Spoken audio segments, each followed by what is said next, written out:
नमस्कार प्यारे बच्चों, आज की वीडियो में हम सोशल साइंस सामाजिक विज्ञान के जुलाई 2021 के सप्ताह 1 में जो आपको व्हाट्सएप क्विज प्राप्त हुआ है उस पर चर्चा करेंगे। इसमें आपको कुल 8 क्वेश्चन पूछे गए हैं। हाँ के लिए हमने एक भेजा है, जिसका आपका पहला क्वेश्चन है। देखिए क्या है, किस मूल अधिकार को भारतीय संविधान की आत्मा कहा गया है।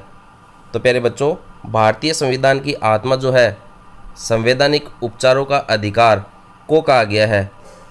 अपने संविधान में कुल 6 मूल अधिकार नागरिकों को प्राप्त है। उन 6 मूल अधिकारों में से एक है संवैधानिक उपचारों का अधिकार।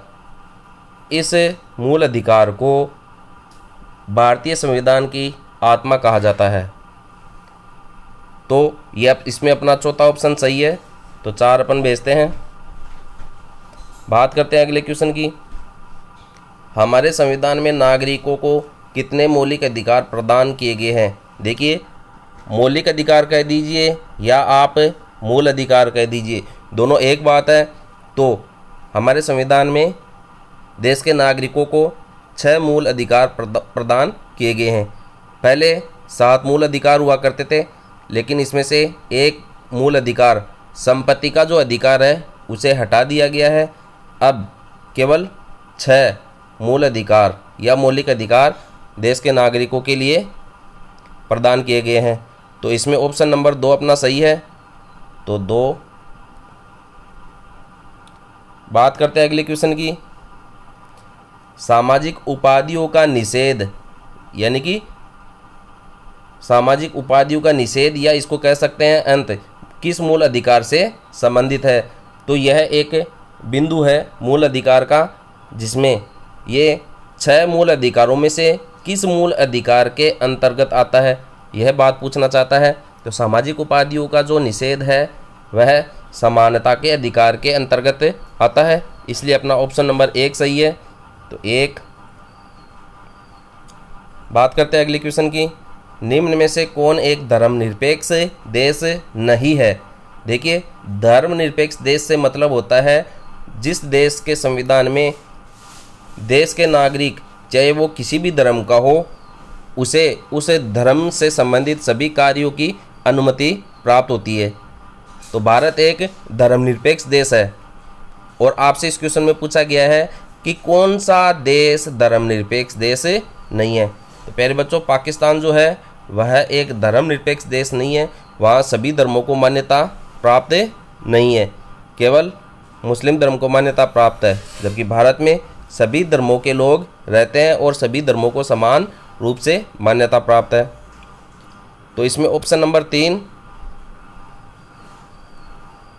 सही होगा। बात करते हैं अगले क्वेश्चन की। धर्मनिरपेक्षता का क्या अर्थ है। जैसा कि मैंने ऊपर रिपीट किया था कि धर्मनिरपेक्षता का मतलब होता है किसी भी धर्म का आदर करना, यानी कि किसी भी धर्म से मतलब हो गया किसी भी देश में जितने भी धर्म हो, यानी कि सभी धर्मों को समान रूप से आदर करना, किसी का भी अपमान नहीं करना। तो ऑप्शन नंबर देखिए अपने पास, ये 3 है। सभी धर्मों का समान रूप से आदर करना धर्मनिरपेक्षता कहलाता है। तो इसमें ऑप्शन नंबर 3 अपना सही हो जाएगा, तो 3 अपन प्रेस करते हैं। और अगला क्वेश्चन देखते हैं। निम्न कथनों में से कौन सा कथन सही है। अब ये 4 आपके पास विकल्प है, इन 4 में से जो सही है उसको अपने को चूज करना है। तो देखिए, भारत एक धर्मनिरपेक्ष देश नहीं है, यह गलत है, क्योंकि भारत एक धर्मनिरपेक्ष देश है। इसमें सभी धर्मों को समान रूप से मान्यता प्राप्त है, सभी धर्मों का आदर किया जाता है। भारत एक धर्मनिरपेक्ष देश है। अब ये बात देखो दूसरे नंबर के ऑप्शन में दी गई है। अब अपन आगे और देख लेते हैं कि और ऑप्शन क्या कह रहा है।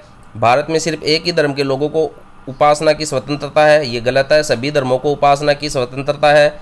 भारत में सिर्फ हिंदू धर्म को मानने वाले लोग रहते हैं, नहीं, यह भी गलत है। भारत में बहुत सारे धर्मों के लोग निवास करते हैं और उनके सभी धर्मों को समान रूप से मान्यता प्राप्त है।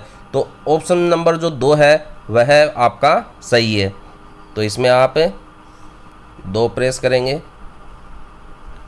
अगला क्वेश्चन आपका सही या गलत बताना है। उपासना की स्वतंत्रता मौलिक अधिकारों के अंतर्गत प्राप्त एक मूल अधिकार है। जी हाँ, उपासना जो होता है कोई किसी भी धर्म का व्यक्ति है तो वह अपने धर्म के इष्ट को पूजने की मान्यता रखता है। यह मान्यता जो है अपने जो 6 मूल अधिकार दिए गए हैं उन 6 मूल अधिकारों में से एक है, इसलिए यह एक सही कथन है। तो ऑप्शन नंबर 1 आपका सही होगा। बात करते हैं अगले क्वेश्चन की। 14 वर्ष से कम आयु के बच्चों से खतरनाक कार्य नहीं कराया जा सकता है। इसका संबंध किस अधिकार से है?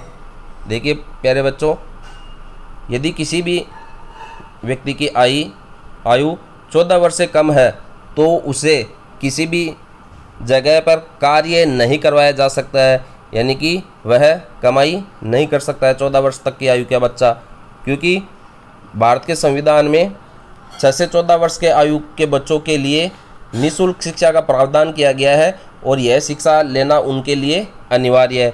यह उनका एक मूल अधिकार भी है। तो देखिए ये क्या पूछना चाह रहा है, 14 वर्ष से कम आयु के बच्चों से खतरनाक कार्य नहीं कराया जा सकता है। तो खतरनाक कार्य कराने का मतलब हो गया है कि उन बच्चों का शोषण हो रहा है। तो संविधान के जो 6 मूल अधिकार है उसमें से एक शोषण के विरुद्ध अधिकार भी आता है।